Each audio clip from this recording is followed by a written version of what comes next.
അവരുടെ ബാക്കിയുള്ള നടപടികളിലോട്ട് നീങ്ങണം. അത് വരട്ടെ. പ്രിലിമിനറി ആയിട്ടൊരു കാര്യം വളരെ കൃത്യമാണ്. വളരെ നിഷ്ഠൂരമായ ഒരു കൊലപാതകമാണ്.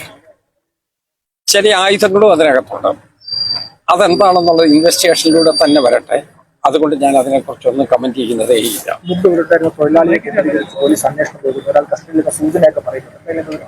അന്വേഷണം ആ രൂപത്തിൽ തന്നെ പോവുകയാണ്. ഒരു അന്യദേശ തൊഴിലാളിയാണ് ഇതിനകത്തെ വില്ലനായിട്ട് നിൽക്കുന്നത്. ഇതുവരെ അതിലൊരാളെ ഉള്ളോ ഒന്നിൽ കൂടുതൽ ആളുണ്ടോ എന്നുള്ളത് ഇൻവെസ്റ്റിഗേഷനിലാണ് പുറത്തു പറയേണ്ടത്. പിന്നെ ഇതിനകത്തുള്ള CCTVയുടെ ചില ഉപകരണങ്ങൾ നഷ്ടപ്പെട്ടു പോയിട്ടുണ്ട്. ഹാർഡ് ഡിസ്ക് അത് നഷ്ടപ്പെട്ടു പോയിട്ടുണ്ട്. അപ്പൊ അതും വളരെ പ്രാക്ടിക്കലായിട്ട് ഈ കാര്യങ്ങൾ ചെയ്യാൻ പഠിച്ചിട്ടുള്ളൊരു വിദഗ്ധനായ ഒരു കൊലപാതകയാണ് എന്നുള്ളത് വളരെ കൃത്യം ബോധ്യപ്പെടുകയാണ്. അതുകൊണ്ട് ഹാർഡ് ഡിസ്ക് ഇത് നഷ്ടപ്പെട്ടു. പക്ഷെ ഇങ്ങോട്ട് വരുന്ന വഴിക്കുള്ള CCTVകൾ പരിശോധിച്ചാൽ ഒറ്റയ്ക്കാണോ വരുന്നത്, കൂട്ടായിട്ടാണോ വരുന്നത്, ആരെങ്കിലും സഹായിയുണ്ടോ എന്നതൊക്കെ കൃത്യമായിട്ട് മനസ്സിലാക്കാൻ കഴിയും.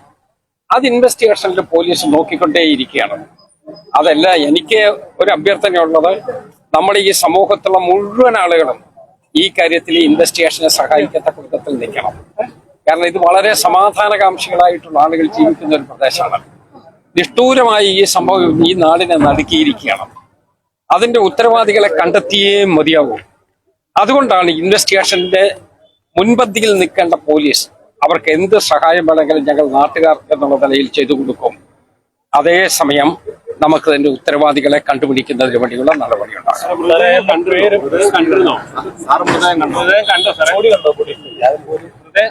അയാളെ ഒരാളുണ്ട്. അയാള് നേരത്തെ പോലീസ് കസ്റ്റഡി കിടന്ന ആളാണ്. അതിനുശേഷം അയാൾ പുറത്തോട്ടിറങ്ങിയതാണ്. അത് ഞാൻ അതിനേക്കാൾ അപ്പുറത്തേക്ക് പറയുന്നത് ശരിയല്ല. അകത്ത് കയറിയപ്പോ ക്രൂരമായിട്ടുള്ള ഒരു കൊലപാതകമാണ് നടന്നത് ബോധ്യപ്പെട്ടോ? വളരെ നിഷ്ഠൂരമായ കൊലപാതകമാണ്. പ്രായത്തിയ രണ്ടാളുകളല്ലേ അവിടെ കിടക്കുന്ന ഒരായുധം കോളാരിയാണ്. അപ്പൊ എല്ലാ കാര്യങ്ങളും നമുക്ക് അനുമാനിക്കാവുന്നതല്ലേ.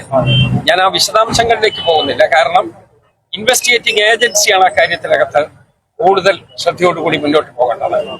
ഞങ്ങൾക്കറിയാവുന്ന ഇൻഫർമേഷൻ ഞങ്ങൾ അവർക്ക് കൊടുക്കും. പക്ഷെ നമുക്ക് ഇതിന്റെ ഉത്തരവാദിയെ കണ്ടെത്തിയാൽ മതി. അതൊക്കെ നമുക്ക് കണ്ടെത്തേണ്ടതായിട്ടുണ്ട്. ഇവിടെ നിന്ന് എന്തൊക്കെ നഷ്ടപ്പെട്ടിട്ടുണ്ടോ, എന്തൊക്കെയാണ് പോയിട്ടുള്ളത്, ഇതൊക്കെ പോലീസ് നോക്കട്ടെ. ഞാൻ അതിനെക്കുറിച്ചൊന്നും അഭിപ്രായം പറയുന്നതില്ല. പക്ഷേ ഈ സംഭവം നമ്മുടെ നാടിനെ നടുക്കിയിരിക്കുകയാണ്. ഇത് രണ്ടാമതൊരാവർത്തിയെക്കുറിച്ച് നമുക്ക് ചിന്തിക്കാൻ പോലും കഴിയില്ല. അതുകൊണ്ട് ഇതിന്റെ ഉത്തരവാദിയെ കണ്ടെത്തണം. അവർക്കെതിരായിട്ട് നിയമപരമായി നീങ്ങണം. പോലീസ് ആ കാര്യത്തിൽ ഏത് നടപടി എടുക്കുന്നോ ആ പോസിറ്റീവ് നടപടിക്ക് ഞങ്ങളുടെ എല്ലാ പിന്തുണയാണ്. അതെ, പക്ഷെ അതിന്റെ ഹാർഡ് ഡിസ്ക് ഇല്ലല്ലോ ഇതിനകത്ത്. CCTV ഉണ്ട്. പക്ഷെ അതിന്റെ ഹാർഡ് ഡിസ്ക് കൊണ്ടുപോയി.